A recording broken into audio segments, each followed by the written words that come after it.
มาเบิ่งภาพบรรยากาศนำกันพ่อแม่พี่น้องคนไทยเพิ่นมาแจกเครื่องแจกของอยู่ที่ประเทศลาวคนลาวก็ได้ทำลาบาสีผูกแขนให้เพิ่นพ่อแม่พี่น้องเพิ่นแจกจะเป็นมีแล้วก็เครื่องของต่างๆเนาะเพิ่นมาแจกอยู่วัดบ้านสะขึ้นพ่อแม่พี่น้องน้ำใจเพิ่นสุดยอดเลยนี่พี่น้องทางสะขึ้นเหนือเนาะ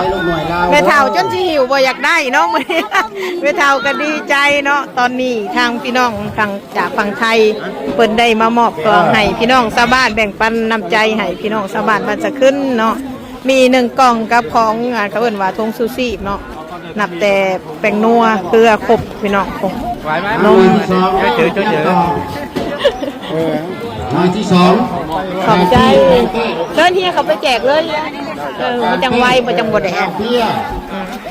งานสุริงานโจ้งานแม่เป็นยาสีประเสริฐถือว่าเอาแล้วเลยไปเลยเด้องานทำวัดไว้เลยการทำงานสมพงษ์นิทอทองนิทอสว่างสอนลุงตาดอกแก้วตาลำนนอันนี้ก็เป็นการแจกแบ่งปันน้ำใจเนาะจากพี่น้องทางฝั่งไทยมาแบ่งปันน้ำใจให้พี่น้องบ้านสะขึ้นเหนือเมืองจำพรแขวงสวรรณเขตเมื่อนี้ก็มีทางฐานเจ้าเมืองแล้วก็ออกมาห่วมงานนำเมืองจำพรเฮามาได้ไหม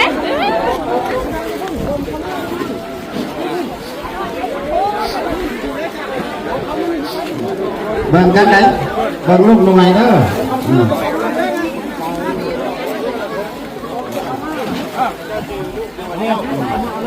เบิ่งลูกหน่วยเด้อ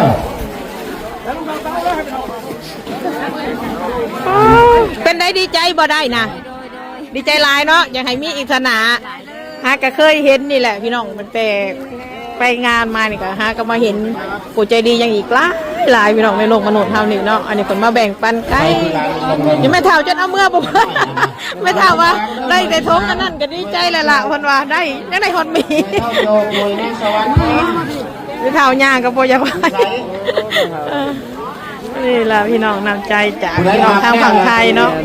ที่ว่าคนคุณมาหลายลีได้เพื่อนครัวผมได้หลายเนาะได้หลายเนาะ400,000สวรรค์พรสมโนป้าผู้กว้างลูกกว้างโกยป้าสิงจอยตูนล้านเตี้ยคนงามใจดีเด้อวาชันบริษัทเคยังก็เฮ้ยเคยังก็เอเค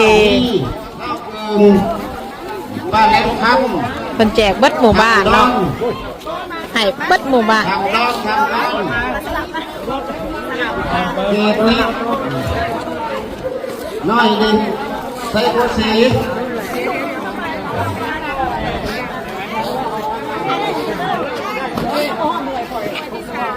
แมงไม่เราจะผ้าแวบๆไปไหนวะหน่วยที่สี่การเตรียมเด้อการเตรียมลูกหน่วยเด้อหน่วยที่สี่ได้นักกระหาบหยาบกระดึงในตอนนี้นะคิดเห็นแม่เฒ่าเราดีใจเนาะนักแต่ได้แล้ววะนะเพราะว่าของคนที่เอาไห้นี่ลายแห้งได้พี่น้องเฮาไปย่อนี่ก็ยังอันนั้นแหละเนาะพี่น้องทั้งขึ้นมื้อนี้ก็ถือว่าโชคดีเลยอยู่เนาะ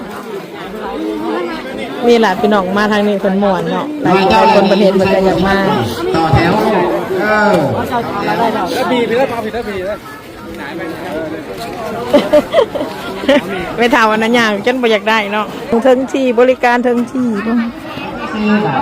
ไม่เท่าอย่างบ่ไหวเคยเห็นเนาะเคยเห็นที่ว่าน้ำใจคนที่มาหลายปันนี่มีแก๊สหนึ่งมันกะแพงเกิดเนาะพี่น้องอันนี้มีไว้แกะกล่องเลยของคนที่หายนะกะโอบด้วยขนมหลังจากผ่านขนมเข้าไปแล้วมีทั้งนมมีทั้งน้ำมันมูลค่ากับธรรมดาทากุ้งทาตูทาเรืองเล่นก้าเดือดแดงทากุ้งสารกุ้งขนมรักษาในทากุ้งทองอะไรนะมะไรทองข้าวมันวัววอนตัวร่วงขอบใจอากาศจันทราตูนไก่ขาวโต้หน่วยที่หา กระเทียมเด้อหน่วยพาตัวพูนอยู่ช่วงใดแค่ใด สวัสดีครับสบายดีพ่อแม่พี่น้อง FC เบิร์ดทุกคนทุกท่านเนาะมื้อนี้มาพบกับเบาบางคือเก้าพ่อแม่พี่น้องมื้อนี้ก็สิมาเว้าสู่ฟังพ่อแม่พี่น้องคนไทยน้ำใจงามแห่งพ่อแม่พี่น้องเนาะคนไทยเพิ่นมาแจกเครื่องอยู่เมืองจำพรเนาะก็คืออยู่บ้านสะขึ้นพ่อแม่พี่น้องเนาะเพิ่นจะมาแจกพวกอาหารบ่แล้วก็เป็นเครื่องเซ็ตโตบ่คือว่าเนาะคือเขาได้เห็นในวิดีโอนั่นแหละพ่อแม่พี่น้องเนาะเพิ่นก็มาแจกแต่ว่าเป็นพี่น้องฝั่งประเทศไทยเนาะเพิ่นได้มาแจกอยู่ลาวพ่อแม่พี่น้องก็ถือว่าน้ำใจเพิ่นข้ามฝั่งโค้งมาเลยก็ว่าได้พ่อแม่พี่น้องเนาะน้ำใจเพิ่นสุดที่จะประเสริฐแห่งนี้เนาะก็คือเพิ่นมีน้ำใจนะมีเมตตาต่อคนลาวเฮาเนาะอุตส่าห์มาแจกเครื่องแจกของอยากให้คนลาวได้พอเธอคงว่ามันสีโบราณเนาะแต่น้ำใจของเพิ่นอยากให้คนลาวเนาะอยากแบ่งปันให้คนลาวพี่น้องใครที่เห็นวิดีโอแล้วก็รู้สึกจังได้แน่ก็คอมเมนต์มาได้พี่น้องเนาะเพิ่นก็มา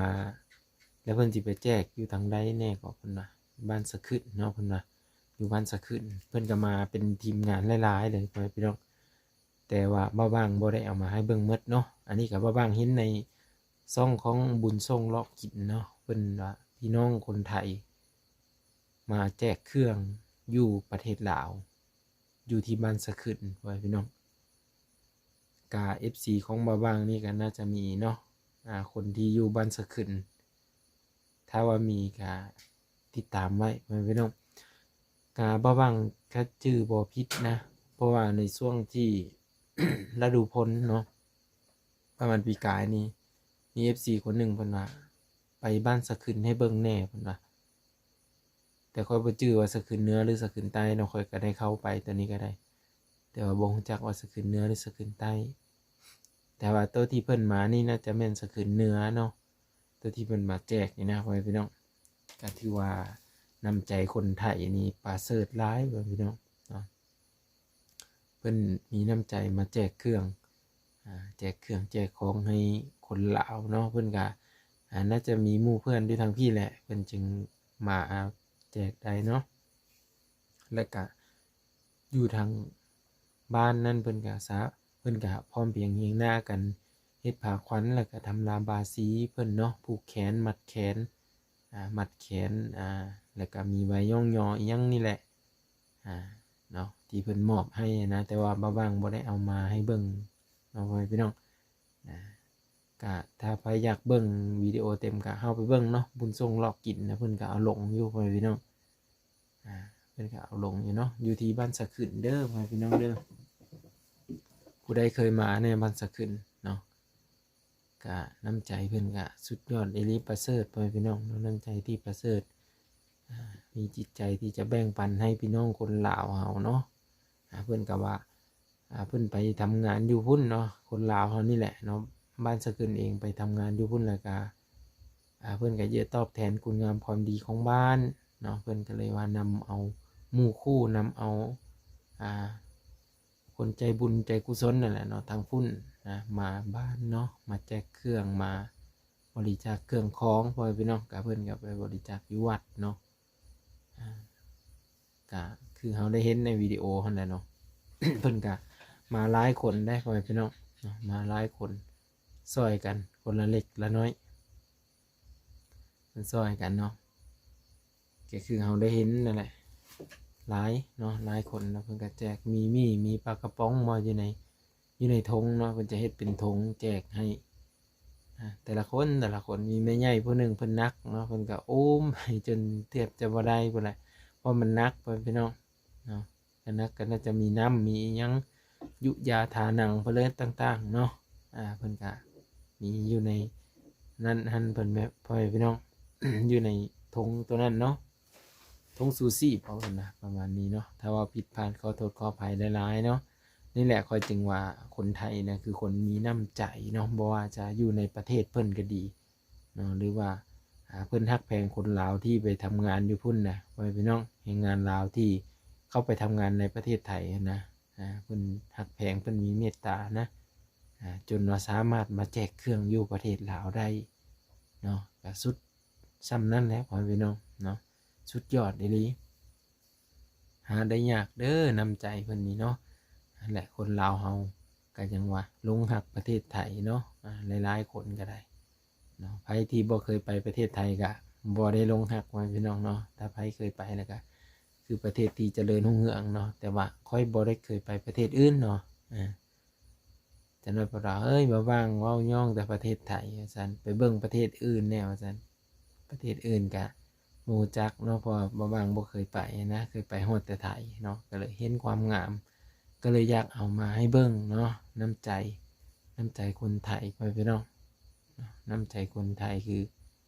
ประเสริฐเนาะประเสริฐสุดยอดอีหลีบ่ว่าจะเป็นคนลาวที่ไปทำงานที่พุ่นเนาะเพิ่นก็ฮักแพงแบ่งปันเนาะข้าวน้ำอาหารการอยู่การกินเพิ่นก็แบ่งให้พี่น้องคนไทยนะเนาะก็สุดยอดว่าใจดีแน่เนาะค่ากับข้าวยังบางทีเพิ่นก็จ่ายให้เนาะคือบ่ว่างได้ลงไปแล้วมีสาวผู้หนึ่งนะเพิ่นก็มีผู้ใหญ่ใจดีเนาะอยู่ทางประเทศไทยนั่นแหละเพิ่นก็ซอยค่ากับข้าวบอกเพิ่นว่านั่นแหละเนาะก็เป็นความใจดีความมีเมตตาของเพิ่นเนาะที่มีต่อแรงงานลาวเนาะที่ไปทำงานอยู่พุ่นบางทีเพิ่นว่าจากบ้านจากเมืองไปไกลเนาะเพิ่นก็คิดที่ตนสงสารเพิ่นก็ให้เนาะให้เป็นเงินให้เป็นอาหารให้เป็นที่พักอาศัยหลายๆอย่างไว้พี่น้องเนาะเหตุผลที่บ่าวเอามาเว้านี่ก็คือทินประเทศไทยนะสวยงามบ่าวก็เลยนำเสนอวิดีโอมาให้เบิ่งเนาะมาให้ FC นี่ได้เบิ่งได้รู้จักนำกันบางทีก็อาจจะยังบ่เห็นเนาะบางคนอาจจะบ่ได้ติดตามไว้ก็บ่ได้เห็นเนาะยันบ่ทั่วถึงกันนะบางทีว่าคือบ่เห็นแบบคนลาวคนไทยไปแจกอยู่ลาวแน่เนาะอยากเห็นบางทีก็มีอันคอมเมนต์แบบนั้นนะมาว่างก็เลยเอามาฝากทุกคนเนาะสิ่งที่คนไทยทำความดีมาว่างก็จะเอามาให้เบิ่งเนาะหรือว่าคนลาวทำความดีมาว่างก็จะนำเสนอวิดีโอนั่นมาให้ FC มาให้ท่านผู้ชมได้รับชมเบิ่งเนาะถ้าว่างว่าผิดพลาดประการใดก็ขอโทษขออภัยเด้อพ่อแม่พี่น้องก็บ่ได้มีความรู้อิหยังมากมายดอกก็เพียงแต่ว่าอยากเอามาให้เบิ่งเนาะอยากเอามาให้รู้จักอยากเอามาให้เห็นไผแน่ที่เคยมาแจกเครื่องของอยู่ประเทศลาวเนาะเป็นข้าวน้ำอาหารการอยู่การกินไผเคยมาคอมเมนต์มาได้เนาะหรือว่ามีวิดีโอบ่ก็ส่งมาให้ว่างๆเลยเนาะอยู่จังหวัดใดอยู่ประเทศอยู่จังหวัดใดอยู่อำเภอใดเนาะคันว่าเคยก็เม้นอยู่ในวิดีโอนี่เลยว่าเคยมาประเทศลาวเนาะเคยมาแจกอยู่บ้านนั้นบ้านนี้ก็ว่ากันไปไม่เป็นไรเนาะส่วนหลายเพิ่นมักมาก็แถวเขตชนบทเนาะเพิ่นมักมาซอยเหลือเพิ่นมักมาแบ่งปันเนาะแบ่งปันน้ำใจแบ่งปันสิ่งของให้ชาวบ้านแถวเขตชนบทที่มันห่างไกลจากตลาดจากความเจริญไปพี่น้องเนาะว่าจะเป็นยาเนาะยาอาหารการอยู่การกินถ้าว่าว่างเฮ็ดได้นี่บ่ว่างอยากแจกพวกยาดีวัดดีไอไปพี่น้องเนาะยาสามัญประจำบ้านเนาะเพื่อให้เขายามเจ็บไข้ได้พยาธิกลางค่ำกลางคืนนี่บ่ว่างเห็นความทุกข์ตัวนี้ก็คือเขาไปหาซื้อบางทีมันบ่ได้เนาะคืออยู่เฮือนนี่เนาะเอามาขายบางทีมันก็เอามาขายแบบบ่ทั่วถึงเพราะว่าทุนเฮามันน้อยเนาะก็เอามาขายแบบเล็กๆน้อยๆนะบางทีมันหมดเขาก็บ่ได้พี่น้องเอ้ยเนาะบางทีเขามาซื้อกลางค่ำกลางคืนก็ได้ลุกให้เขาตัวนี้ก็ได้เนาะอยู่ในเฮือนนี่นะก็จะเป็นยาเป็นอีหยังนี่ก็ขายเนาะเป็นพวกยา พาราเนาะยาดีเจ็บท้องยาดียังนี่แหละเนาะกลางค่ำกลางคืนมันยากไว้พี่น้องก็ถ้าติดตามเบิ่งวิดีโอต่อไปนะใครเคยมาก็คอมเมนต์มาได้เนาะก็บางก็ขอขอบพระคุณ FC เบิร์ดทุกคนนะที่เข้ามาติดตามและรับชมเบิ่ง วิดีโอที่บ่าวบ้างนำเอามาให้ได้รู้จักได้เห็นนำกันเนาะวิดีโอหน้าเป็นจังได๋ก็ติดตามแล้วก็เป็นกำลังใจคอมเมนต์เพื่อมีให้บ่าวบ้างมีกำลังใจต่อไปพี่น้องสวัสดีครับ